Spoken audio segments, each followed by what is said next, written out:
Greetings, mortals. Inner Sanctum is one of radio's most famous programs, broadcast from 1941 to 1952. It is best remembered for the sound effect of a heavy lock being opened and then a slowly opening and loud, creaking door. Publisher Simon & Schuster also started a popular book series named Inner Sanctum in 1930. The programs featured haunting ghosts, graveyards, and spooky situations of people who found themselves in trouble or mentally tortured, usually because they murdered someone. The show was produced in New York and had a reliable ensemble of the city's best radio talent. Hollywood and Broadway stars would often have leading roles in a particular week's episode. Another great classic of horror from the golden age of radio, The Wailing Wall, featuring Boris Karloff. It aired on Inner Sanctum on November 6, 1945. So lock your doors, turn out your lights, and join us for Ghoul Radio.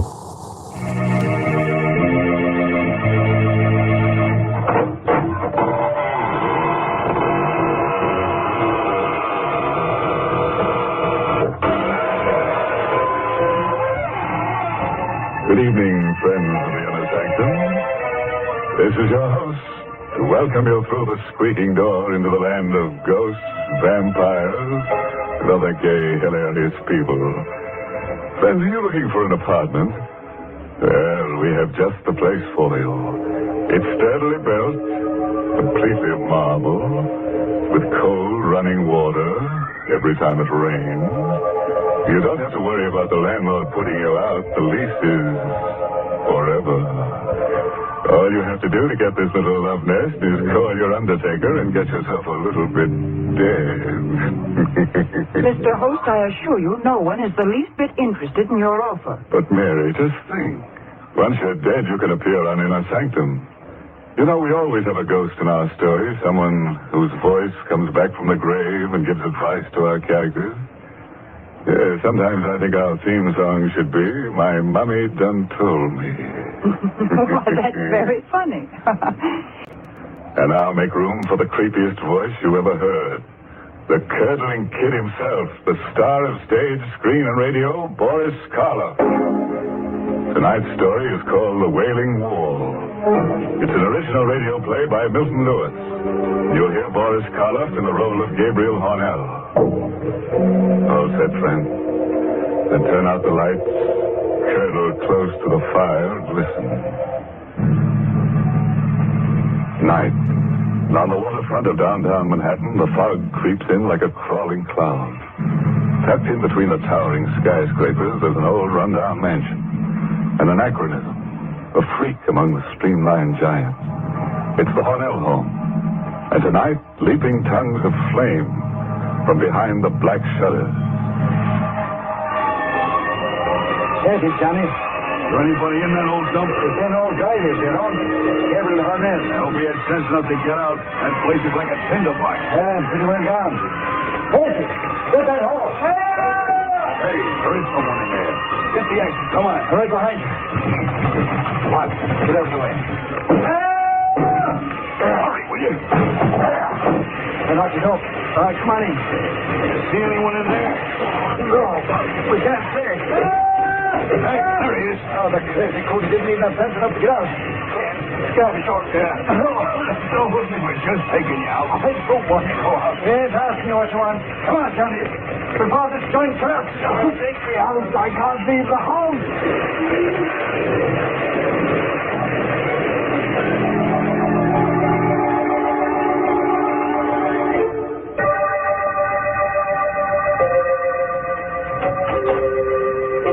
Hornell, I hope you're feeling... Oh. Mr. Hornell? Mr. Hornell?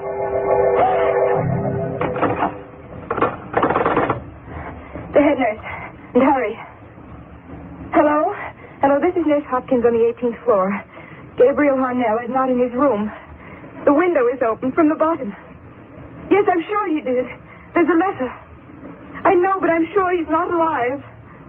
Oh, the letter? Yes, I'll read it to you. To whom it may concern. By the time you read this, I shall be dead. There can be no mistake this time. Death holds no fear, no terror any greater than what I've endured in life. For the past 40 years, I've searched for freedom. I hope now I've found it. Even now, as I write, I can hear her voice, calling to me as she did that night years ago. I'd prepared everything while she was in bed. Just the last few minute little details had to be complete. Gabriel? Gabriel, do you hear me? What do you want? What are you doing down there? I'm fixing something. Well, why don't you come up? I don't want to be alone here. I can't bear to be alone. Come up, Gabriel. What's the matter with you? Why don't you answer me? Oh, you're just doing it for spite. I know you are. Stop that hammering, Gabriel. You know I can't bear that noise. Now stop it, please. Gabriel, will you stop that noise? Oh. You came down. Well, of course I came down. Did you expect me to lie there while all this racket was going on? Now, you know I'm a sick woman, Gabriel. What are you doing there anyhow? You can see. Well, yes, I can see, but it doesn't make any sense to me. Oh, you've made a huge gaping hole in the wall. Now, what on earth did you want to do a thing like that for? You'll find out soon enough. And what are all those things? Stonemason's tools, cement, plaster. Well, I never dreamed you knew how to use them. Oh, I'm going back to bed. No, Agnes. No. No. Gabriel, that rope in your hand. Yes. I thought carefully about this rope, Agnes. It's the most merciful way. It leaves a little trace since there's no blood. Gabriel. You won't make it difficult, will you, Agnes? Murder. It's the only way. No, Gabriel. We couldn't go on like this. Your imaginary illnesses, your constant nagging. I have to be free of them, Agnes. Murder? This is best for both of us. No, Gabriel. Send me away. Do anything you want. You can get a divorce. A divorce there, see? That would solve everything. You could have your freedom. Stand there, Agnes. Just as you are. I know. That other woman, Dorothy Carter, that actress. That's why you're doing this. Oh, you thought I didn't know about that, Gabriel. Well, I do. Yes, I do. No. Don't let go of me. That rope. Help somebody. It will be done in a minute. Done? No. You'll never be free of me. As long as you live.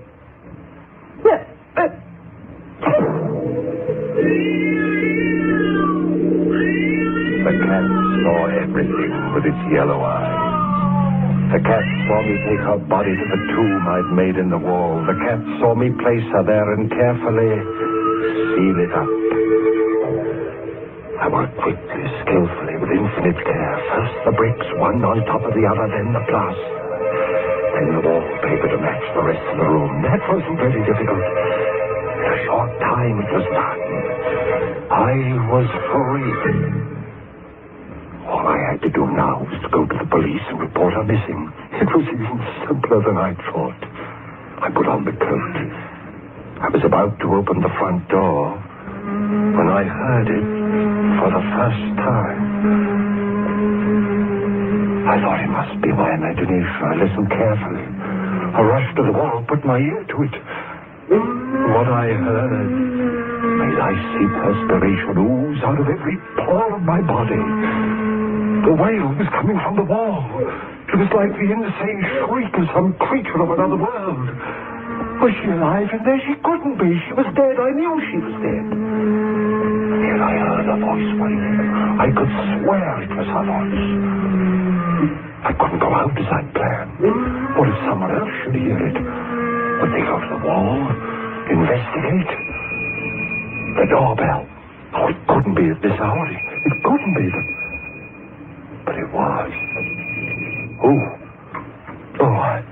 I had to risk everything and answer it. I'm sorry to disturb you, Mr. Hornell. It was Patrolman Cleary. He was the officer on the beat.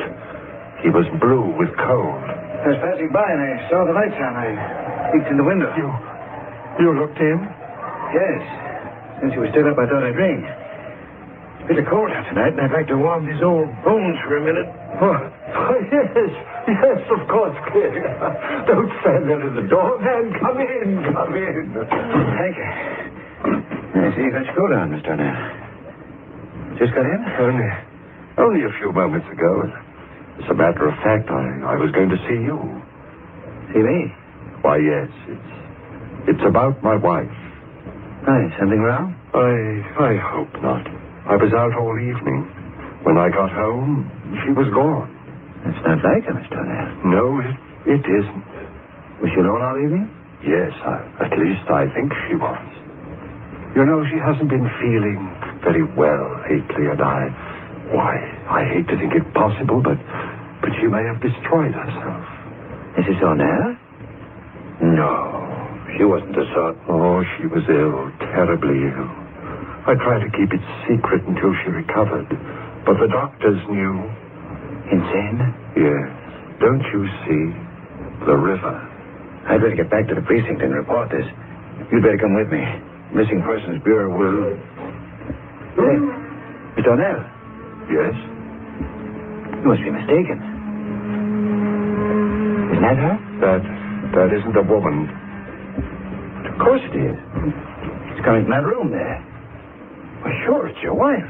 I know her voice, and she sounds like she's in pain. It can't be. There's no one in that room. She must have come in the back way.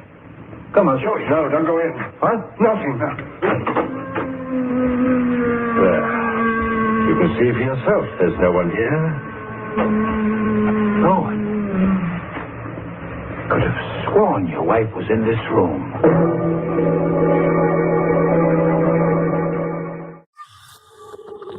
William Henry Pratt, better known by his stage name Boris Karloff, was an English actor who starred as Frankenstein's monster in the horror film Frankenstein.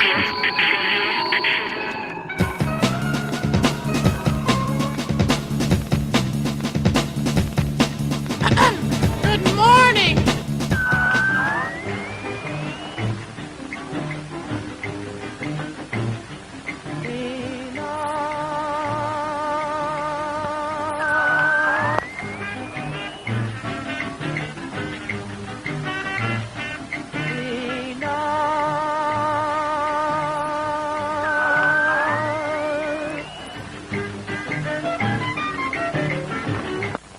For peanuts you will long for later on. Too late the peanut vendor will be gone, and then I am sure you will grieve sore. But the vendor must go.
Established him as a horror icon.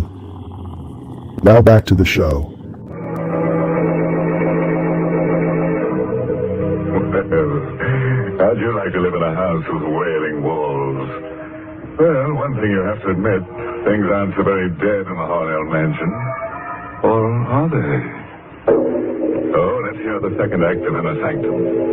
We continue with a strange letter left by Gabriel Harnell. Here he watched in silent fascination as the cat screamed and leaped against the wall. Would he notice the new wallpaper in the dim light? Suddenly the policeman turned to me. Yes, I guess that noise is only the wind. Strange how like a wailing woman it can sound, isn't it? Yes. Well, don't believe me now. I guess it'll be all right for you to stay here. I'll make a report at headquarters about your wife. It's very good of you, Cleary. If she turns up, you let us know? Yes, I'll let you know. Good night, Mr. O'Neill. Good night. He left. I locked the door and came back to the room. The room where my wife was entombed. Was she still alive inside the hollow of that wall? I listened all that night. The wailing rose to a high, insane shriek, and then towards morning began to grow weaker, as though she were losing strength, and it seemed to die. The cat crept away. There was a merciful silence in the house. She was dead. She had to be by now. I sank down onto the sofa into a feverish sleep.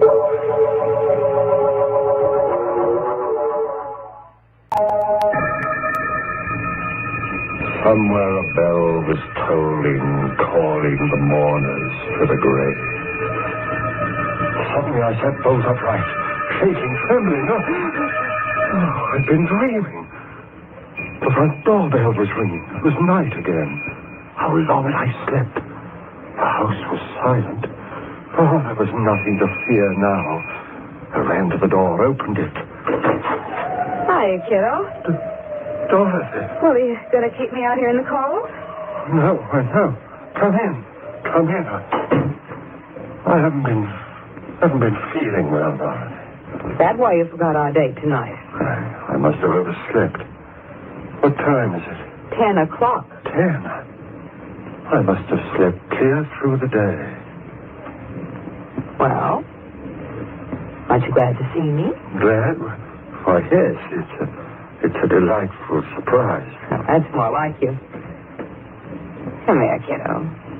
You've got the blues, but Dorothy will wipe them away. Give us a kiss. What's that? Just the wind. Oh, no, it can't be the wind. This is a very old house, Dorothy. You sometimes hear strange noises. Oh, I've never heard anything like that before. Sounds human. She's still alive, even after 24 hours. Suddenly I realized that the doorbell was ringing again.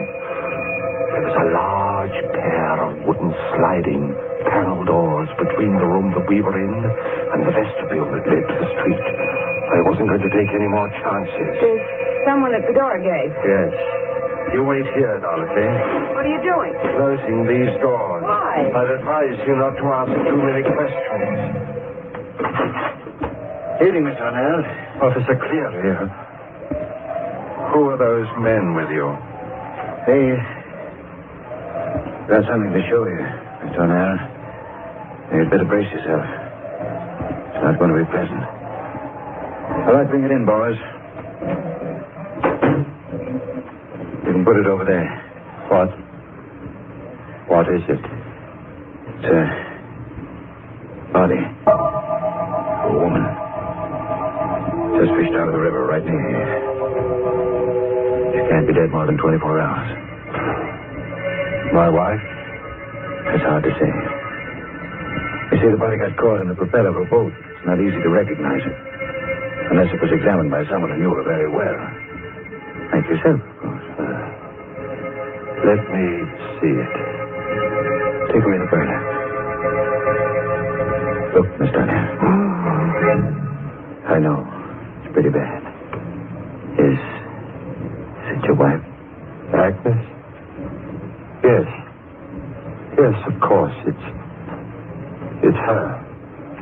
You're sure now? Yes, I'm sure. Positive. All right, boys. Take it away. You can stay here, Mr. O'Neill. I'll take care of everything down at headquarters. Good night.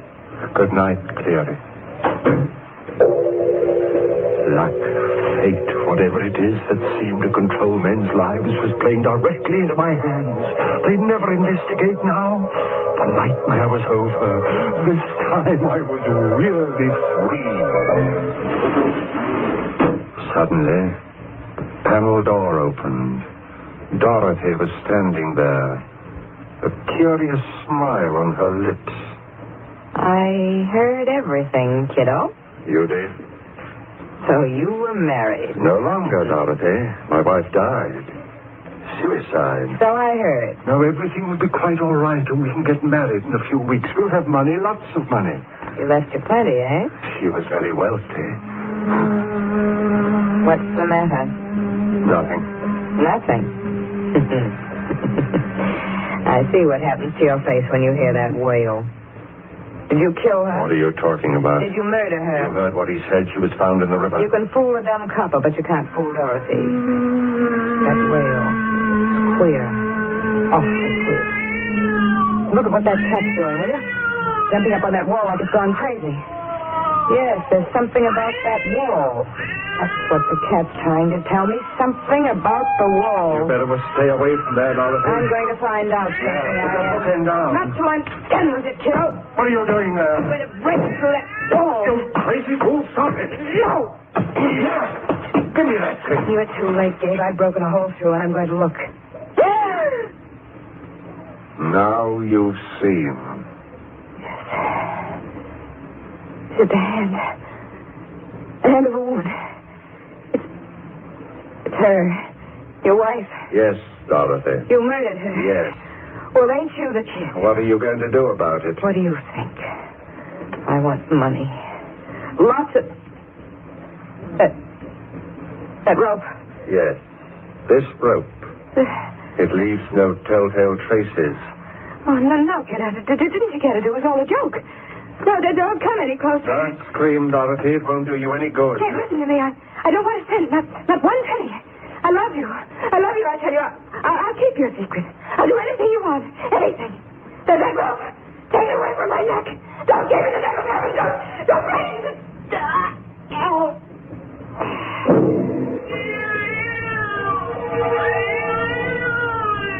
She was dead. I took her body, put it in an old trunk in the storeroom of the cellar. I had to think of some plan, some way to get rid of those bodies. In my confusion, there was only one thing that I was certain of. I must never leave the house, not even for a minute. I never did. At night, I would sit there, listening. Then it would come, the wail in the wall. I knew that after a week she couldn't be alive. What made the wail? Plans? I thought of 1,000 plans, but all of them would mean that I had to leave the house, and if I left, someone would hear the wail and find out, just as Dorothy did. Fire. Yes, fire. That would do it. The idea danced like a flame in my mind. But no. They discovered charred bones of the skeletons among the wreckage. No, it wouldn't be worth it. The only way I could be safe was to stay there in the house. I stayed. I, who had risked everything for freedom.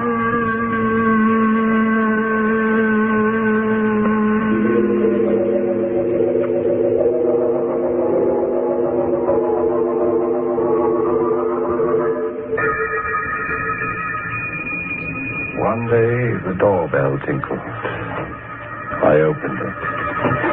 Mr. Hornell? Yes? I'm Mr. Crawford from the bank. May I come in? Just in here, in the vestibule. We've written to you a dozen times, but you've never replied. What do you want? Well, Mr. Hornell, you may not realize it, but you've overdrawn your account. The money your wife left is gone. Gone? So short a time? So short. Why, she died 40 years ago. 40? It seems only yesterday. We've been investigating. Even the grocer who used to supply your food no longer will extend you credit. What do you want with me? I'm not starving. If you see your face, you'd realize that you are, Mr. Hornell. Now, if you'll only be reasonable, we can see to it that you get $250,000. $250,000? How? By selling this house, it's become very valuable. No. You get out of here. Get out. But, Mr. Hornell... Get out! Very well. He was right. I was starving. That night, when I heard the wailing begin again, I came to a decision. I had spent 40 years in the house. More punishment than criminals receive who've committed even worse crimes than mine. I'd take a chance. I opened the wall I'd sealed up 40 years ago. She was still there. The wailing continued. Why? I looked into the tomb I made for her, and then I saw it. I saw this thing that had ruined my life. It was a tiny hole in the outside wall that I'd made when I first broke it open. The wind rushed through and made that horrible wail. What was the use? I took a match out of my pocket. I set its flame to the curtains. In a moment, the place would be an inferno. I decided to stay. I wanted to perish with the house in death at least I've been for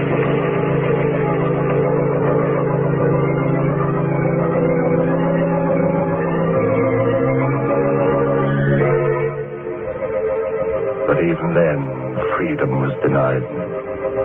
They rescued me, brought me to this hospital.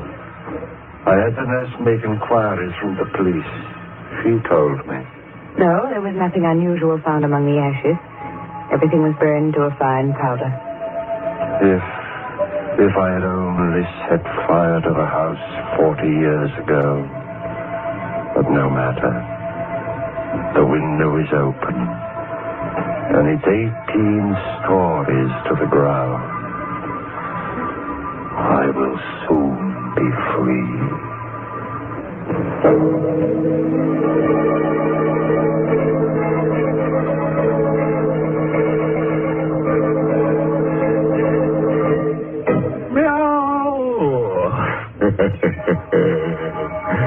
Everybody's dead but the cat.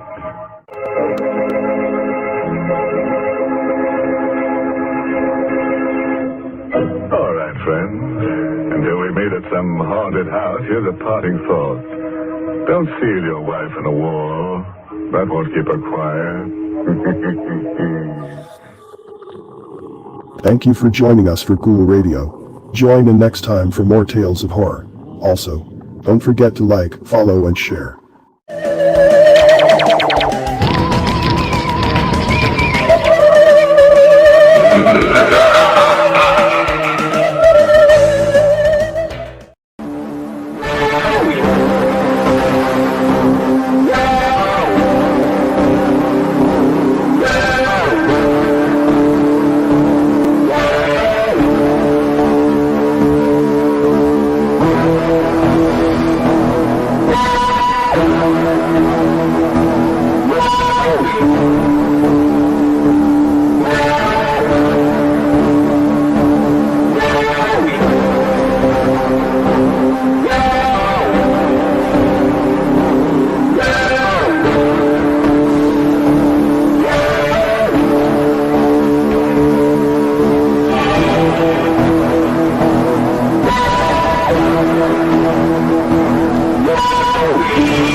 Good morning, Mr. Gallagher. Good morning.